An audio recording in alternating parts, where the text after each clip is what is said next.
लेकिन एक सेकंड। अस्सलाम वालेकुम भाजी। वालेकुम अस्सलाम। भाजी जी भाजी। आ कोई रक्शे वाला आया ते ओनू रोकियो, मैं शहर जाना, मैं आना आ। भाजी रक्शे दी इंतजार ते मैं भी इत्थे आके खड़ा हो गया ताकि कोई रक्शा आवे ते मैं भी साइकिल लदा। जी साइकिल लदना? हाँ जी रक्शे थे? जी जी। क्यों? अब भाजी एक लात तू लंगड़ा मैं चला नहीं सकदा। तू साइकिल नहीं चला सकदा? जी। ते ये केड़ा काम आ? मैं चलाना साइकिल, तू पिछे बैठी, मैनू तो साइकिल चलाना आउंदा।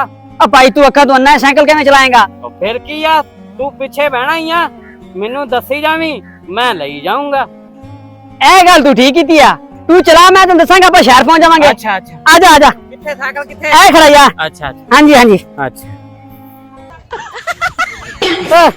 ओ हैंडल किथे दा? ओ एक मिनट हाँ जी। आ पीछे है भाजी, पीछे है। अच्छा। हाँ जी उतर के सीधे हो। अच्छा। ए मैनू फड़ा। हाँ हाँ।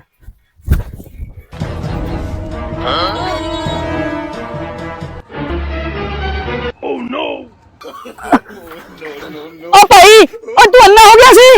ओ अन्ना दा हैगा। अच्छा ओ पता नहीं सी।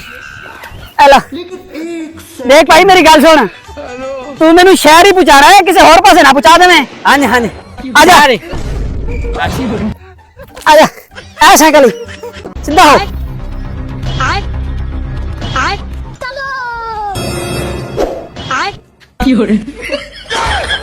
मैं गाली नहीं दे सकता, गाली नहीं देना।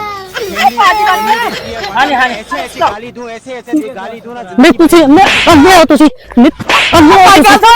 ओ भाई मैं लंगड़ा है, अन्ना हैगा नहीं। तुसी साइकिल सही तरह नहीं चला सकते, अन्ने हो तुसी। भाजी तुसी सी गए अगे? हो गया मैनू ठोक देता ही विच। मैनू नहीं पता लग गया। भाजी गलती होगी सारे को, अंदा ऐसे में नहीं करांगे। चल ठीक है ठीक। हाँ जी।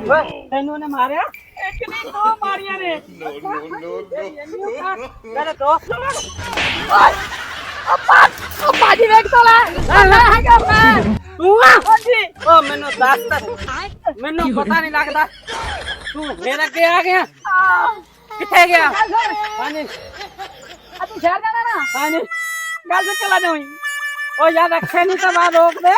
नहीं हैगा रक्षा, मैं चला जाऊंगा। ओए तो रक्षा पाए तो मैं शहर जाऊं।